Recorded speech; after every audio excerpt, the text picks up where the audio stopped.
Assalamualaikum semua. Hari ini kita nak bincang satu topik yang sangat-sangat istimewa dan dekat di hati, iaitu macam mana kita dengan berpandukan iman dan kasih sayang boleh bantu pupuk adab dan akhlak yang mulia dalam diri anak-anak autism kita. Tapi kan, sebelum kita pergi lebih jauh, jom kita berhenti sekejap dan fikirkan soalan asas ni. Dalam pandangan Allah, apa sebenarnya yang buat kita ni bernilai? Adakah rupa paras, harta, atau sesuatu yang lain? Jawapannya ada di sini, dalam hadis yang begitu indah ni. Allah tak pandang rupa atau harta kita. Yang Dia pandang adalah hati dan amalan kita.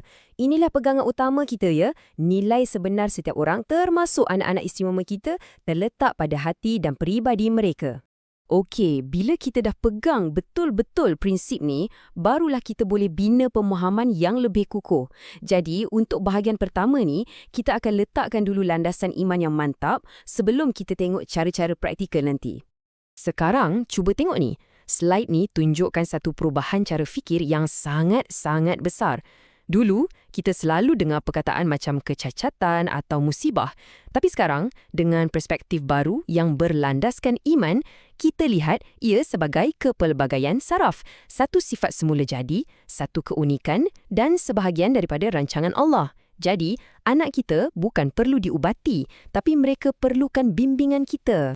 Baik, jom kita teruskan. Kita akan cuba faham dengan lebih mendalam lagi macam mana nak bingkai semula cerita tentang autism ni melalui kacamata Islam yang penuh dengan belas kasihan. Kuncinya ada pada perkataan akhlak ni. Selalunya kita fikir akhlak ni cuma perbuatan luaran, tapi sebenarnya maksud asalnya lebih mendalam. Ia adalah sifat semula jadi kita, watak dalaman yang Allah dah kurniakan. Jadi bila kita pandang autism dari sudut ni, kita tak nampak kekurangan. Sebaliknya, kita nampak satu variasi ciptaan Tuhan yang unik dan tersendiri. Kisah ni memang sangat menyentuh hati. Ada seorang wanita yang menghidap epilepsi. Dia jumpa Nabi Muhammad sallallahu alaihi wasallam. Baginda bagi dia pilihan. Kalau awak sabar, awak dapat syurga. Tapi kalau awak nak, saya boleh doakan untuk kesembuhan. Dan wanita tu, dia pilih untuk bersabar. Subhanallah. Kisah ni ajar kita satu benda yang penting. Kita boleh terima keadaan kita dengan reda, tapi pada masa yang sama, kita masih boleh berusaha untuk uruskan cabaran-cabaran yang datang. Okey, cukuplah dengan teori. Sekarang kita masuk bahagian praktikal. Sebagai ibu, ayah, penjaga, macam mana kita nak terapkan semua ni dalam rutin harian kita? Apa yang kita boleh buat? Dan jawapannya, mungkin bukan seperti yang kita sangka. Sebabnya, perjalanan ni sebenarnya bermula dengan kita sendiri. Ya, anda. Cara kita berfikir, tahap kesabaran kita dan setiap tindakan kita. Itulah titik permulaan untuk membimbing anak-anak kita.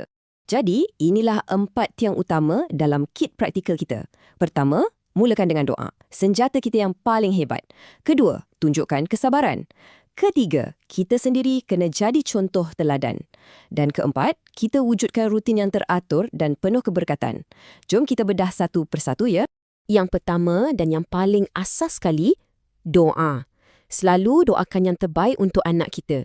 Tapi jangan lupa, doakan juga untuk diri kita sendiri. Minta Allah bagi kita kesabaran dan kekuatan dan ajar anak-anak kita untuk nampak setiap nikmat sekecil mana pun sebagai hadiah dari Allah. Ingat, semua datang dari Dia.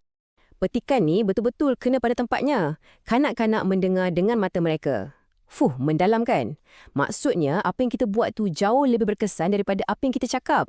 Ini membawa kita ke poin seterusnya. Anak-anak ni, dia belajar dengan tengok kita.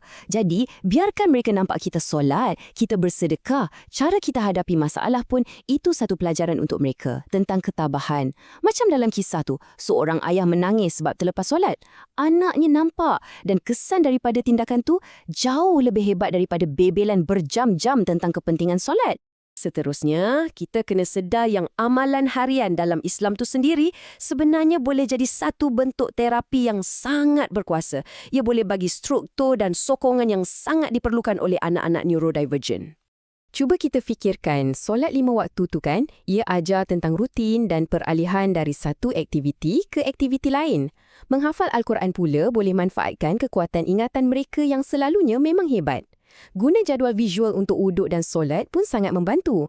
Malah, amalan macam menggerakkan badan sikit masa mengaji tu boleh jadi satu bentuk steaming yang sihat dan membantu mereka fokus.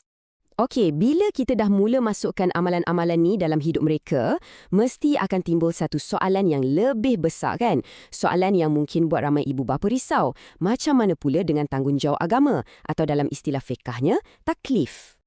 Soalan ni memang selalu bermain di fikiran. Adakah anak saya akan dipertanggungjawabkan sama macam orang lain? Adakah dia berdosa kalau tak dapat buat sesuatu? Jom kita fahamkan prinsip di sebaliknya. Jawapannya terletak pada satu perkataan yang sangat indah. Rahmat, belas kasihan. Dalam Islam, tanggungjawab agama ni sentiasa berdasarkan kemampuan atau istita'ah. Matlamatnya bukan nak membebankan, tapi untuk bina hubungan cinta dengan Allah. Jadi jangan takut untuk ubah suai cara beribadah.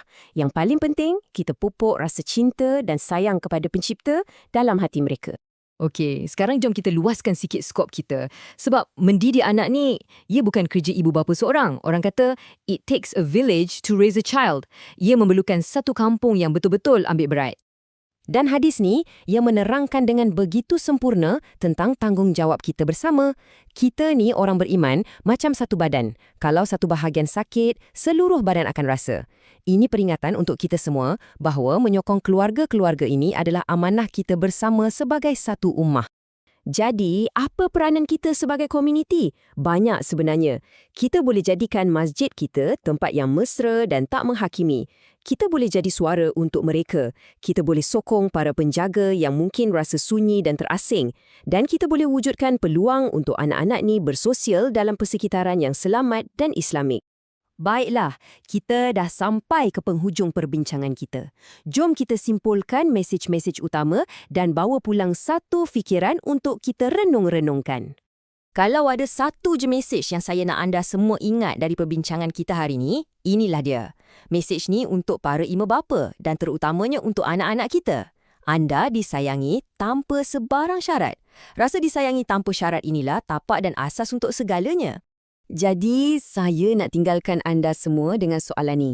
Macam mana kita sebagai seorang individu dan sebagai satu masyarakat boleh bina satu suasana di mana setiap jiwa yang unik ini diraikan, dihargai dan dibimbing dengan penuh kasih sayang. Ini bukan sekadar soalan tapi satu jemputan untuk kita semua mulakan langkah